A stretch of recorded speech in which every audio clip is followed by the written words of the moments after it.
कोई शवितानंद आए हैं। हाँ जी, शवितानंद, बताएँ क्या कहना चाहते हैं? जी सर, नमस्कार। हाँ जी, नमस्कार। एक्चुअल में सर मेरा अभी एक हमारे मित्र से डिस्कशन चल रहा था। भई ये बताइए जब आप ये बोल रहे हैं कि पूरा भारत बुद्धमय था, सब भारत में बौद्ध हो गए थे, तो फिर ये ब्राह्मण कैसे बचे रह गए? ब्राह्मण कहाँ से मतलब कैसे आ गए? और ये सारे बुद्धिस्टों को कैसे खत्म किया? तो हमने बताया भाई मुस्लिमों के साथ में मिलके खत्म कर दिया। तो बोले लेकिन वो कौन थे, जिन्होंने उनके साथ मिलकर खत्म किया? ये मुझे नहीं समझ में आया, मैं नहीं बता पाया सर। जबकि देखें। मैंने उनका वो जो डॉक्टर वो राजेंद्र प्रसाद सिंह हैं, उनका मैंने जो हुँ, हुँ। सुना था, उन्होंने बताया था कि वो जहाँ की वो चंद्रगुप्त मौर्य की जो वाइफ़ थी, पहली वाइफ़, वो जहाँ की थी, वहाँ से लोग आए थे और वो यहाँ पे भारत में आके नौकरी करते थे। उनकी भाषा और भारत की पाली प्राकृत भाषा मिलके संस्कृत का निर्माण हुआ है, ऐसा डॉक्टर डॉक्टर राजेंद्र प्रसाद सिंह जी ने कहा था। तो मैंने बोला था वही लोग थे भारत में, आके बसते गए और बाद में ये मतलब कब्ज़ा कर लिए। लेकिन मैं पूरी तरह से उनको नहीं समझा पाया ये चीज़। देखें सविता जी, ये हाँ सर। हम लोग जो आंकड़े होते हैं उसके हिसाब से कन्क्लूज़न निकालते हैं। आपने हुँ, जो हुँ। कहा है वो कुछ आंकड़े आए होंगे, उसके हिसाब से कन्क्लूज़न निकालने की कोशिश हुई होगी। हुँ, हकीकत हुँ। ये है कि भारत में जिसको संस्कृत कहा जा रहा है, वो वर्ड कुछ इस तरह से है कि लोग उसका ना पूरी अच्छी तरह से मीनिंग नहीं समझ पाते। कहने का मतलब ये है कि आपको दूध दिया गया और दूध में थोड़ा-सा पानी मिला दिया जाए, तो अगर कोई उसका नाम बदल के कह दे कि हमने थोड़ा-सा इसको पानी मिला दिया है, तो इसका नाम ना संस्कृत है। कोई कहे कि हमने ना इसमें थोड़ा-सा गुड़ डाल दिया है, अब ये ना दूध नहीं रह गया है, कुछ मिश्रित हो गया तो इसका नाम संस्कृत है। फिर हुँ, कोई हुँ। कहने हमने चीनी मिला दिया है, कोई कहे शक्कर मिला दिया है, कोई कहने हमने हॉर्लिक्स मिला दिया है, बॉर्नवीटा मिला दिया है। अब वो मूल दूध से अलग है। कुछ न कुछ हुँ, उसमें हुँ। मिलावट हो रही है, कुछ न कुछ चीज़ें बदल रही हैं, मिलने हुँ, पर हुँ। भी थोड़ा-सा मिक्सअप हो रहा है, तो नाम तो हुँ, बदलेगा ना। और चूँकि बिल्कुल। अब ये बनावट में आ रहा है, मिक्सअप हुँ, है, तो इसका नाम संस्कृत कहा जा रहा है। हुँ, अब भारत के लोग ना यही चीज़ नहीं समझ पाए हैं। भाषा, लिपि में हमेशा हर 100-2 साल पे परिवर्तन होता है, हुँ, हमेशा से परिवर्तन होता रहा है। हुँ, हुँ, अगर भारत के जितने भी राज्य हैं, स्टेट हैं, सब में तो पाली-प्राकृत ही बोली जाती थी। थोड़ा अलग था, प्राकृत थोड़ा-थोड़ा डिफरेंस हो जाता था। हुँ, हुँ, तो वो किसके मिश्रण से बन गया? सोचिए ज़रा। उनमें भी तो भारत में अलग-अलग चीज़ें आती हैं ना, भाषाएँ आती हैं। हम हुँ, उसको हुँ, कैसे कहेंगे वो किसके मिश्रण से बना? हमें एक बात समझनी पड़ेगी कि भारत में जिसको संस्कृत कहा जा रहा है, वो दरअसल पाली-प्राकृत थी और वो समय के अनुसार थोड़ी संस्कारित हो रही थी और हुँ, उसका इस्तेमाल बुद्धिस्ट लोग ही करते थे और बड़े व्यापक मात्रा में उसका हुआ है बुद्धिज़्म की सभ्यता संस्कृति को बनाए रखने में। हुँ, हुँ, बनी बनाई वही चीज़ आगे फिर परिवर्तित होती है ना, जैसे जब जूनागढ़ का आप अभिलेख को कहते हैं कि संस्कृत है, तो वो संस्कृत तो नहीं है। फिर आप हुँ, हुँ, गुप्त वंश को कहते हैं कि संस्कृत है, वो संस्कृत तो नहीं है, लगता संस्कृत है नहीं। पाली प्राकृत का उस सब पर प्रभाव है। हुँ, हुँ। असली में क्लासिकल संस्कृत आती है मुस्लिम शासन काल में। अच्छा। और मुस्लिम शासन काल की क्लासिकल संस्कृत को अब लोग क्या करते हैं, ब्राह्मणिज्म क्या प्रचार करता है कि देखो गुप्त वंश ने संस्कृत में लिखवा दिया, इसीलिए गुप्त वंश हिंदू था। खेल देखिए आप, खेल हुँ, कैसे हुँ, खेला गया है। भारतीय लोगों को बेवकूफ बनाने का सबसे बड़ा खेल। ब्राह्मणिज्म अपनी सारी किताबें क्लासिकल संस्कृत में लिखता है और वो बुद्धिज्म संस्कृत को, क्लासिकल संस्कृत नहीं, बुद्धिज्म संस्कृत को दिखा के कहता है कि देखो वहाँ पे संस्कृत है इसीलिए वो ब्राह्मणों का है। तो ऐसा नहीं होता है। हम लोगों को ये बड़े डिटेल्स में इस चीज़ को समझना होगा, इस बात की गलतफ़हमी को दूर करना होगा कि अब बताइए अश्वघोष जो हैं वो बुद्ध चरित लिखे थे। उनकी किताब को भी संस्कृत कहा जा रहा है। हुँ, वो तो पहली सदी के थे। हुँ, हुँ, बताइए। और बुद्ध चरित जो है वो बुद्ध चरितम नाम नहीं है, बुद्ध चरित नाम है। भाई संस्कृत में वो लिखते हैं तो उसका नाम जो है बुद्ध चरितम होता ना, हुँ, हुँ, लेकिन उस किताब का नाम तो बुद्ध चरित है। तो लेकिन फिर भी उसको संस्कृत कहा जा रहा है। कैसे? तो हमें इसी बात को हमें समझने की ज़रूरत है कि जिसको ये संस्कृत दिखा के अपना बताने की कोशिश कर रहे हैं वो इनका नहीं है, बल्कि लिपि नहीं समझ पाने की गड़बड़ी है। तो ये चक्कर है यहाँ पे। अब बताइए आपको इसमें और क्या जानना है?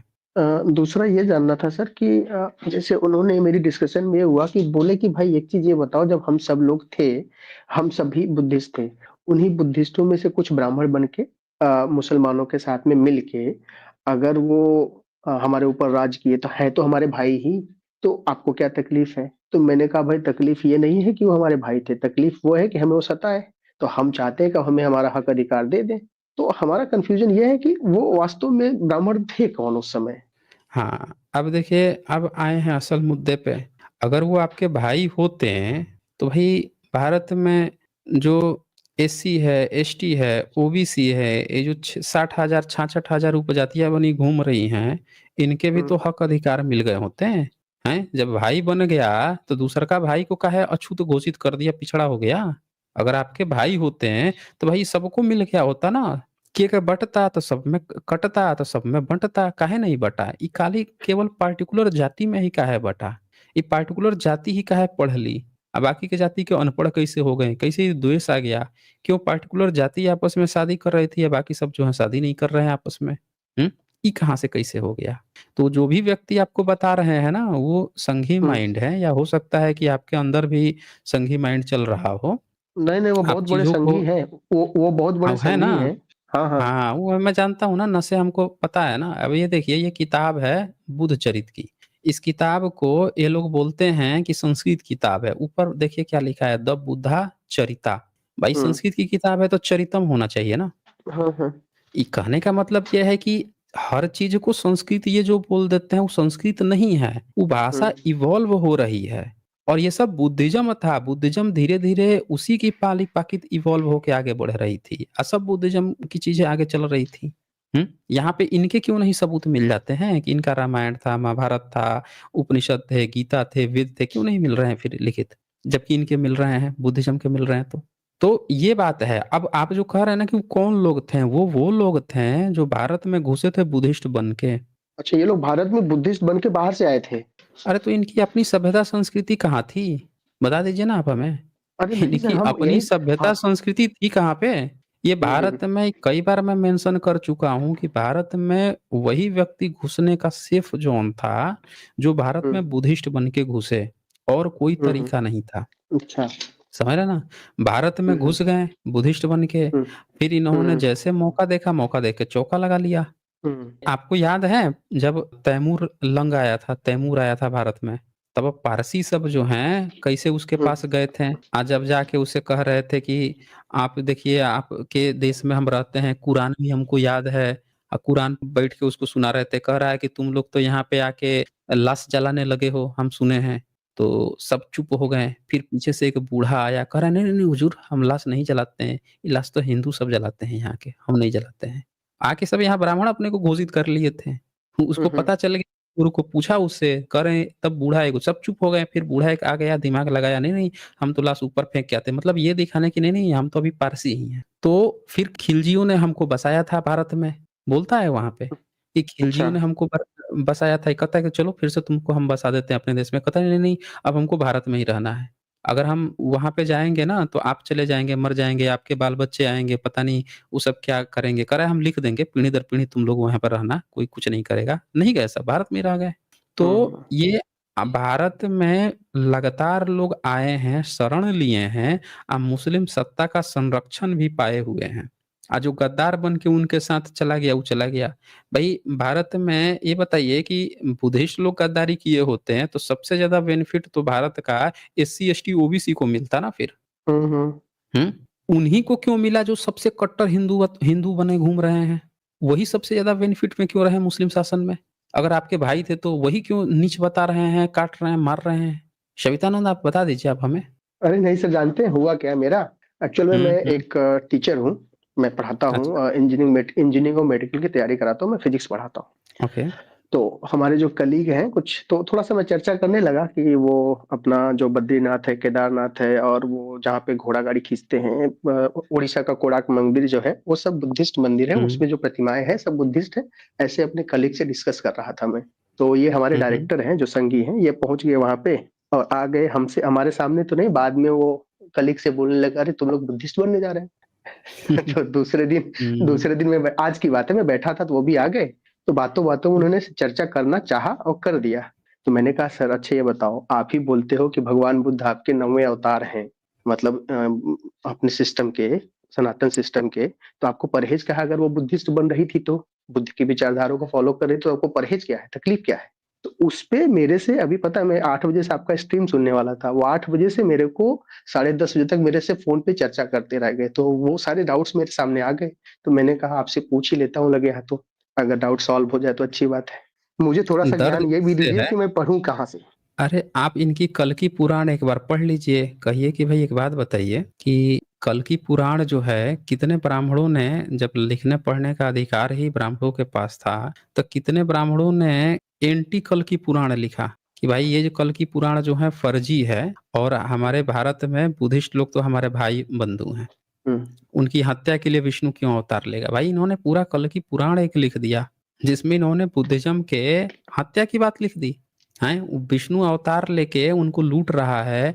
इन्होंने मनुस्मृति में लिख दिया कि शूद्रों को अधिकार नहीं है, चैप्टर 11 में यज्ञ एक हवन मिनट, का चैप्टर अधिकार नहीं है, चैप्टर उनसे नोट कर रहा छीन हूँ, लो। ठीक, चैप्टर ले। चैप्टर 11 जरा 13 नंबर जो श्लोक है वो निकाल लीजिए मनुस्मृति चैप्टर का। श्लोक मनुस्मृति के हम्म। अलावा और किसी में भी सर कहा गया है? मैं वो एक्चुअल में कह रहे थे कि मुझे दिखाओ कहाँ हाँ, लिखा गया है कान में धागा पिघला के डालने का। अच्छा दिखा देते हैं भाई। मनुस्मृति के अलावा ब्रह्म, और कहीं पे भी है सर? हाँ ब्रह्म हाँ जी, सूत्र हाँ में भी जी, है। है जी, दिखा देते हैं आपको। शूद्र जो है कान में शीशा पिघला के देखना है, उनको दिखाते हैं हम।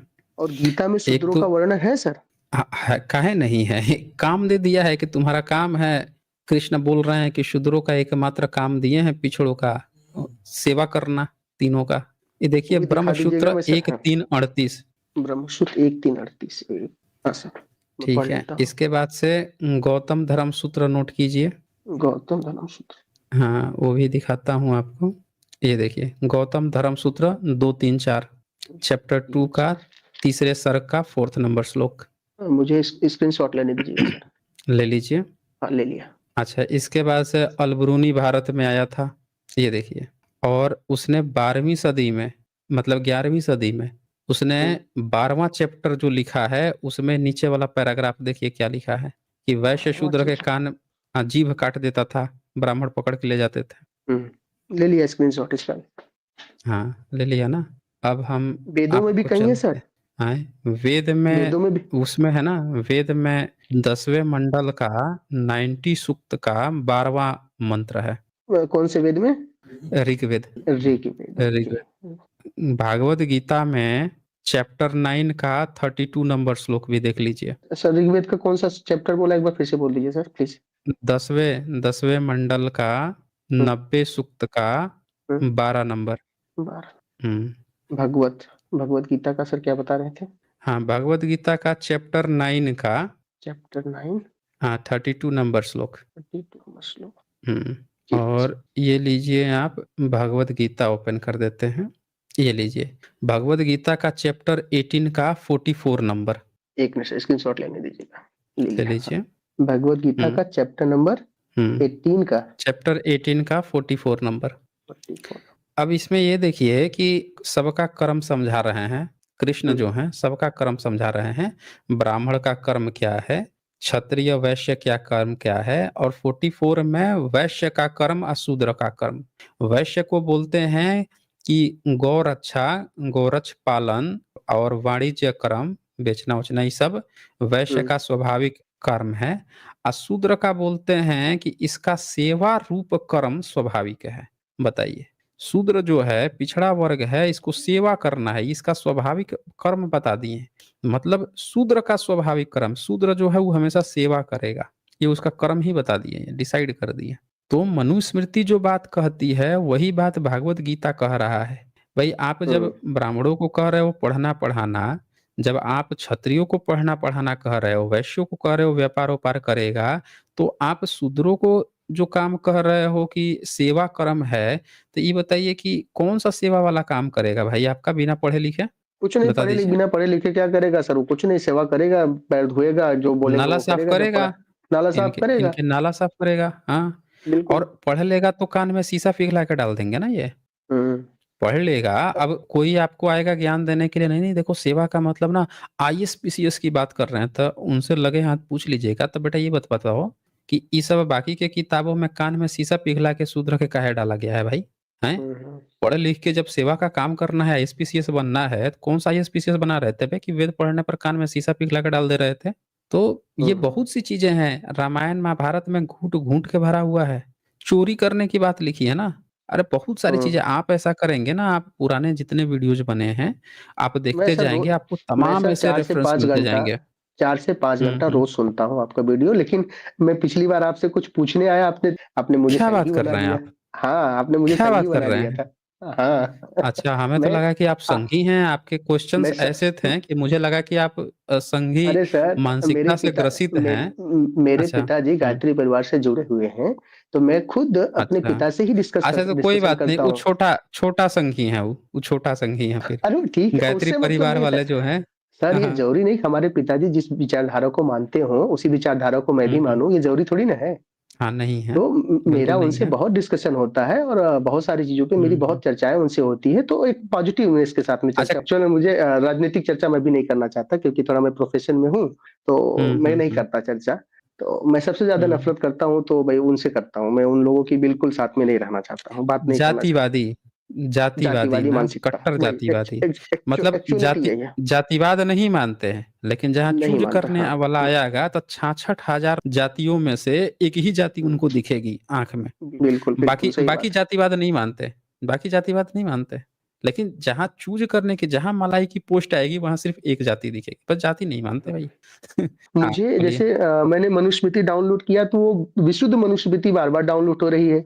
ये वाली शंकर भाष्य वाली मनुस्मृति डाउनलोड हो नहीं रही है, ये वाली शंकराचार्य वाली, नहीं, मिल नहीं शंकराचार्य रही ने कहीं। कोई मनुस्मृति नहीं किया है, उसके समय में ये मनुस्मृति जो नहीं थी। मनु वाली मनुस्मृति जो आप दिखाते हैं ना, ये वाली मिलती नहीं है नेट पे। मिल जाएगी, वो भी मिल जाएगी। मनुस्मृति चौखंबा पब्लिकेशन। मनुस्मृति तो 19 चौखंबा। रुकिए, चौखंबा पब्लिकेशन की पीडीएफ आप सर्च कीजिए। अच्छा। तो और सर कुछ बुक के लिंक्स आप इसमें वीडियो के लास्ट में दे दिया करिए, ताकि हम लोग डाउनलोड करके मैं कुछ पढ़ लिया करूँ। मैं पढ़ता बहुत हूँ और वीडियो आपका लगभग हुँ, 4 घंटे डेली सुनता हूँ। मतलब जब भी मेरे को मौका ये मिलता है मेरे कान में लीडफ़ोन लगा होता है। ये देखिए, आपको मैं दिखा देता हूँ। ये देखिए, इनमें से आप सर्च करेंगे ना तो बहुत सारी मिल जाएगी। ये जो विशुद्ध मनुस्मृति लाया है ना, हुँ, वो हुँ। अपने आप में डुप्लीकेट और मिलावटी है। बताइए, ओरिजिनल हुँ, रहता हुँ। तो विशुद्ध लिखने की ज़रूरत पड़ती उसमें? नहीं पड़ती तो उसमें मुझे हुँ। मतलब वो बातें समझ में नहीं आ रही जो आप बोलते थे, वो सब दिखता ही नहीं था उसमें। मैंने कहा यार ये सब तो उल्टे-पुल्टा दिख रहा है सब। तो वही तो बोल रहा हूँ ना कि वो मिलावटी किताब ज़बरदस्ती लाए हैं सब। क्या किए हैं कि 2655 जो श्लोक है, 2656 हुँ, श्लोक है, उसमें से हुँ, क्या किए हैं कि सिर्फ़ 1200 श्लोक को रख के और हुँ, हुँ। 1456 श्लोक को काट के फेंक दिए हैं। मतलब आप और सोचिए, आधी से ज़्यादा उनको खुद लग रहा है कि यार इनमें मैं फँस जाऊँगा, इसमें तो बहुत हुँ, बुरी तरह से फँस रहा हूँ, उखाड़ के फेंक दिए। अब जो बचे 1200 श्लोक उसमें भी बहुत बुरी तरह फँस जाते हैं। हम लोगों ने बहुत स्ट्रीम की है। हुँ, उसमें सबसे ख़ास बात ये फँसते हैं जो चैप्टर 2 का 31, 32 जो श्लोक है उसमें बुरी तरह फँस जाते हैं। जिसमें कहता है कि शूद्र जो है उसका नाम निंदा सूचक रखना चाहिए। अब बताइए, हुँ। सुना है मैंने अब आपका ये कर वीडियो, पूरा सुना हाँ, है। कर्म से बता रहा है नामकरण जो है हुँ। शूद्र का कैसे हो जाएगा भाई? छोटा बच्चा जिसमें आपने 6 डिसाइड किया दिन का बोला 8 था दिन का बच्चे का कौन-सा कर कर्म कहाँ दिया से है। आ जाएगा? वही बच्चे का कर्म नहीं हुँ। सर, मैंने पूरा सुना है। बहुत सारी वीडियो आपकी सुन ली है सर मैंने, मतलब पिछले डेढ़ हुँ, महीने में ही हुँ। बहुत सारी वीडियो आपके सुन लिए हैं। बस आप जी। थोड़ा-थोड़ा लिंक प्रोवाइड करते रहिए सर वीडियो देखने का, और अगर कुछ कानपुर में कोई सेंटर हो, जिसे मैं कभी हुँ। मंडे मंडे या वीक में 1 दिन जाके कुछ वहाँ पे जानकारी इकट्ठा कर सकूँ, तो बताइए कोई सेंटर ऐसा कानपुर में हो तो? अब ये मैं आपको ये कैसे बता सकता हूँ कि कहाँ पे कौन-सा सेंटर होगा। नहीं, पर आप आप जो बोले हैं हैं। यहाँ पे जुड़े रहेंगे, आप यहाँ पे जुड़े रहेंगे तो जानकारी आपको मिलती रहेंगी।